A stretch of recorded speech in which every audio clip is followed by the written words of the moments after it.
নমস্কাৰ ছাৰ বাইদেউসকল আজি 1 এপ্ৰিল 2025 চন গতিকে ইয়াত আজিৰ পৰা গোটেই ভাৰতবৰ্ষত ইউপিএছ বলবৎ হৈছে গতিকে যিসকল ছাৰ বাইদেউসকলে ইউপিএছ সিলেক্ট নকৰি এনপিএছ সিলেক্ট কৰিম বুলি ভাবিছে বা এনপিএছ সিলেক্ট কৰিছে তেওঁলোকৰ কাৰণে আজিৰ এই ভিডিঅ'টো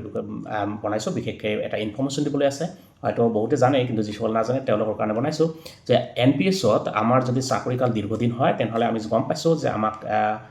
এটা ডাঙৰ কৰ্পাছ আমাৰ জমা হৈ যাব 1 কোটি বা 2 কোটি 3 কোটি 4 কোটি এনেকুৱা যাত যিমান চাকৰিকাল আছে সেই অনুসৰি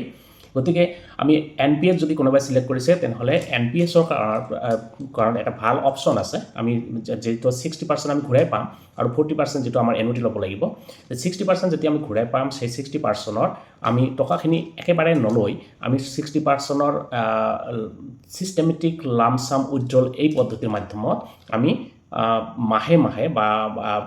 3 মাহৰ মূৰে মূৰে বা 6 মাহৰ মূৰে মূৰে বছৰকি মানে মান্থলি কোৱাৰ্টাৰলি হাফ ইয়াৰলি বা ইয়াৰলি আমি পইচাখিনি উইথড্ৰ কৰিব পাৰিম কিন্তু মাহে মাহে যদি আমি উইথড্ৰ কৰোঁ তেনেহ'লে ধৰা হল আমাৰ যিখিনি কৰ্পাছ জমা হৈছে তাৰ পৰা আমি মাহে মাহে যদি উইথড্ৰ কৰোঁ এইটো কিন্তু এই ইউপিএছৰ দৰে পেনশ্যন লোৱাৰ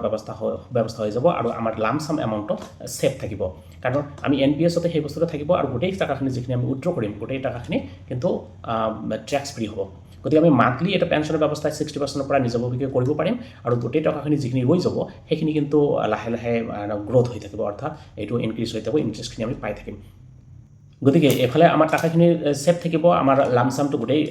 থাকিব আৰু মাহে মাহে আমি তাৰ পৰা লৈ থাকিম আৰু যিখিনি 8% বা 7% 9% যিটো ৰেটত বাঢ়ি থাকে টকাখিনি সেই টকাখিনি বাকী টকাখিনি সেইখিনি সেইটো ৰেটত বাঢ়ি থাকিব গতিকে এনেকৈ আমি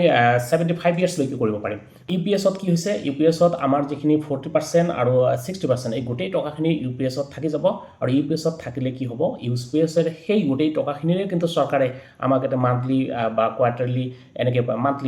মান্থলি আমাক পইচা দি থাকিব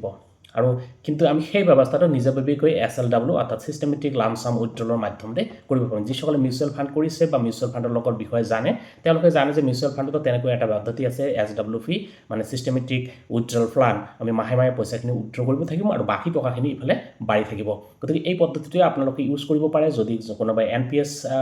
সিলেক্ট কৰিছে আৰু এনপিএছ ইউপিএছৰ দৰে মান্থলি পইচাখিনি লৈ থাকিব পাৰিব আৰু লাষ্টত গৈ দেখা যাব যে আমাৰ পইচাখিনি এটা পইচা থাকিয়ে যাব হেকে নহ'ব গতিকে